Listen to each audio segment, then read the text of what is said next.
Hey everybody, I'm Chef Tom with atbbq.com, and this is brown sugar glazed pork roast.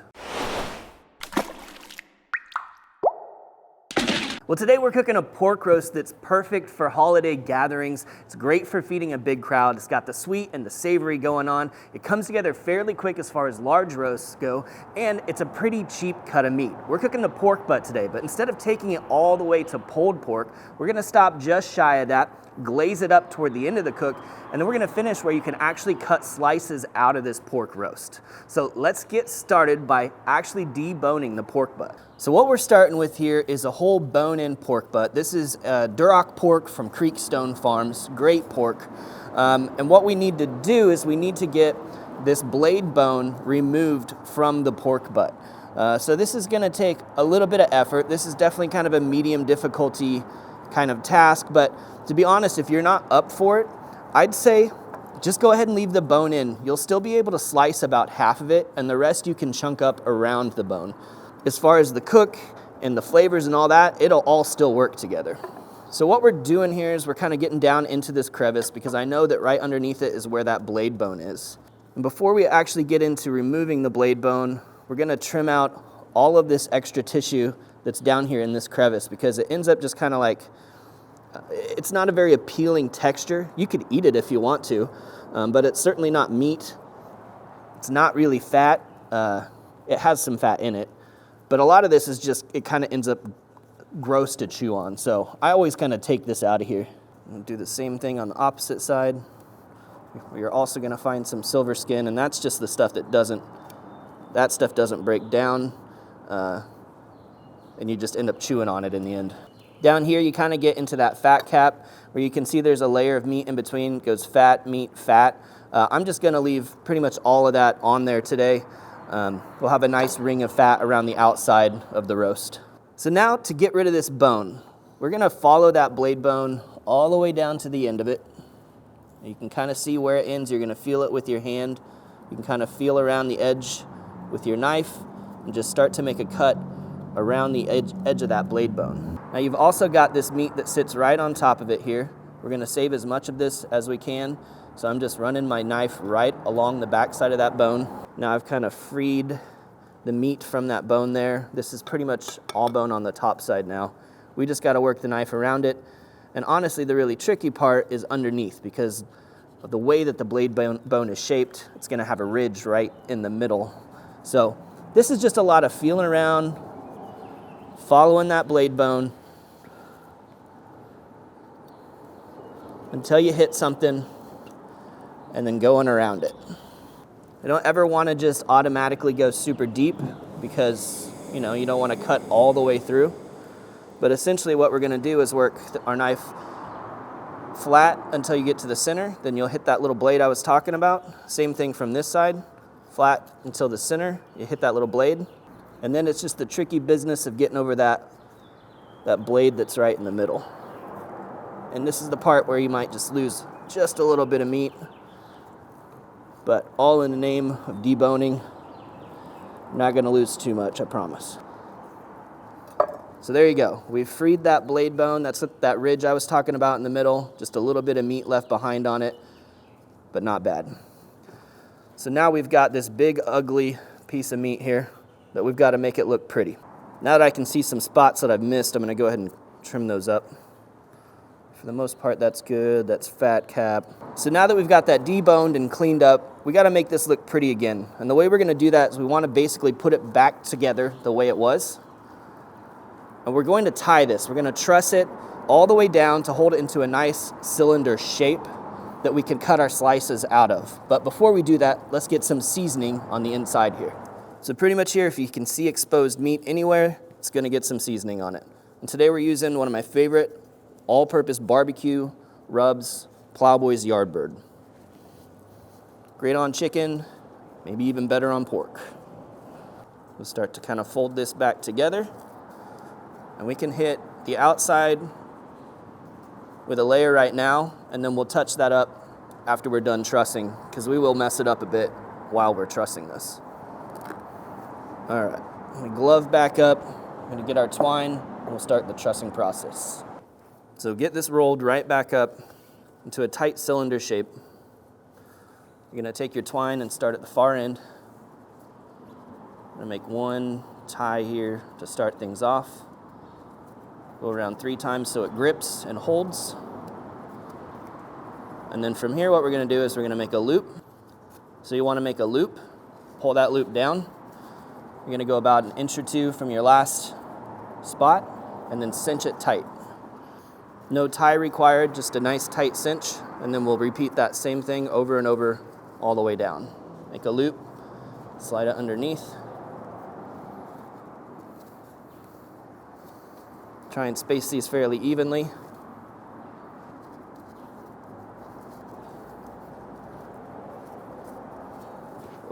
Over and over.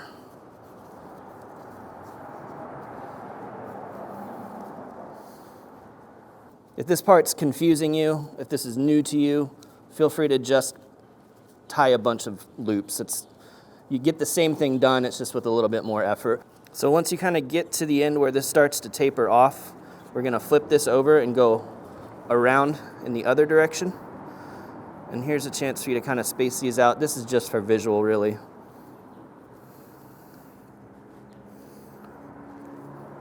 I'm gonna give myself enough extra and cut this off.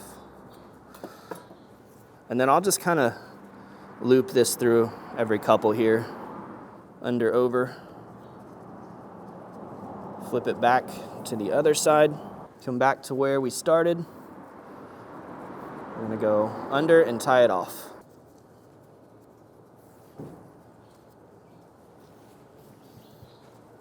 Make sure that's nice and tight. Cinch it down and give it one more knot.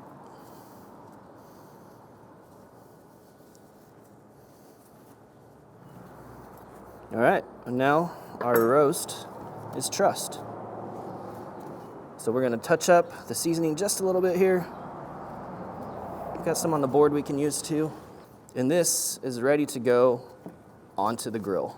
Today we're cooking on the Yoder Smoker's YS640S pellet grill, and we're cooking at roasting temperatures, 350 degrees, but it's indirect. Now we are cooking with hickory pellets so we can get a nice smoke profile even at that higher temperature. It's not gonna be heavy, but it's gonna be there. We've got another roast that's already been on for almost 3.5 hours, and it's just about to the point where we're gonna glaze it. So let's take a look at this one going on and the one that we're getting ready to glaze. So here's our roast that's already been on for a while. We're gonna make some room, move this over just a little bit. Get the new one right next to it.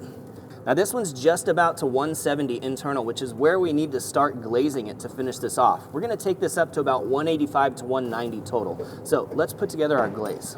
So to make this glaze, we're gonna combine 1 cup of brown sugar with a 1/4 cup each of apple cider and apple cider vinegar. Nice little bite.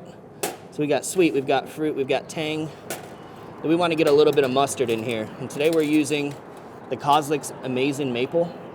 So a great kind of sweet and tangy maple mustard. We need about 3 tablespoons of that. And then we're gonna finish it off with about a tablespoon of our Cattleman's Grill Pit Fire hot sauce. Not terribly hot, just got a nice tang to it. So you don't have to cook this, just give it a whisk and brush it right onto the roast. Now I wanna finish this off in a pan because a couple of reasons. One, I don't want these glazed drippings dripping all over the grill and just making a mess. It's so sugary. And the other is, we're actually gonna be able to collect some juices that you can pour over your slices later. I'm gonna add just enough apple cider to kind of cover the bottom of the pan. And that's gonna make sure that this glaze doesn't scorch to the pan as it drips down the sides. So initially here, I'm just gonna give it a nice drizzle. This will kind of be our first layer. It's gonna be a little bit more than what we put on every time we brush. Speaking of which, we are going to do this more than once. Like I said, we want this to come up to an internal temperature of 185 to 190. So we've got about 15 degrees to go. I'm gonna glaze this every 20 to 30 minutes until we hit that target temperature.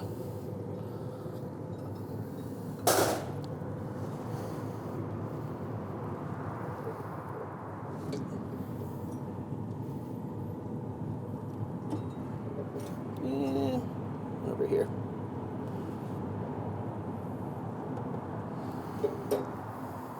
All All right, we're ready for our first, actually I guess our second glaze. It's been about half an hour since the first one. Temperature's creeped up over 175.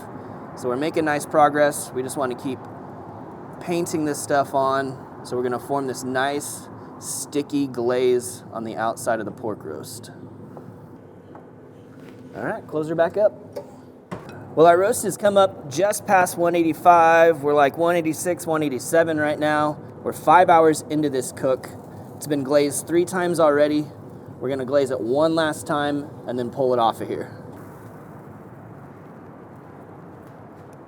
Since we're gonna be slicing this roast today, not shredding it, I wanna give it some time to rest. We need time for those juices to redistribute throughout the entire roast. So let's just let this sit. You don't have to cover it anything, a good 30 to 45 minutes. Promise it's still gonna be hot.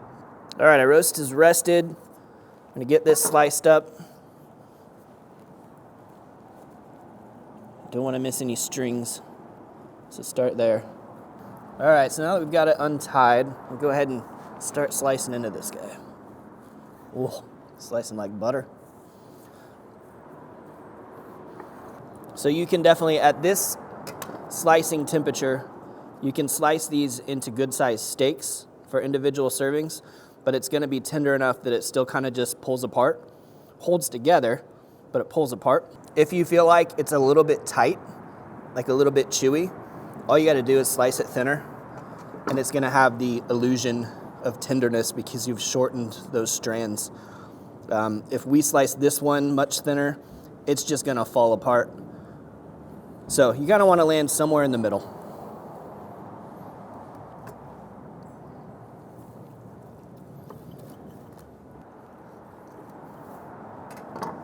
Okay, so let's kinda take a look at these. You got your fat cap that's added a lot of moisture here. Down in this lower part where it looks like it's a little bit drier, that's just because we haven't rendered out everything, that all the connective tissue that's holding it together. And the beautiful thing about this is it's not dry, but what do we have left in that pan over there? All of this juicy goodness.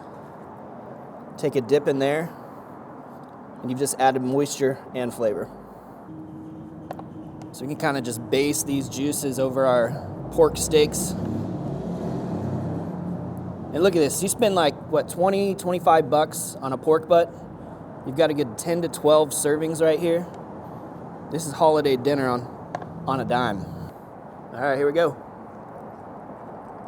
Oh. I got a little bit of that fat cap on that edge, and like the crunch caramelization from that sweetness on the outside. God, I'm gonna keep digging into this thing. Combined with just like that saltiness from the rub. There's a little bit more of that. So tasty. Pork is perfectly tender. It's not falling apart. It's holding together, but it still melts right in your mouth. And the flavors are fantastic. Certainly a special occasion roast, but a darn good one. Well, thank you guys so much for watching. Be sure to check out atbbq.com for all the products featured in today's video. If you enjoyed the recipe, hit that subscribe button. And if you have any questions or comments, or there's anything you'd like to see me cook, let me know in the comment section down below, and let's be good to one another. For more recipes, tips, and techniques, head over to atbbq.com/thesauce. All things barbecue, where barbecue legends are made.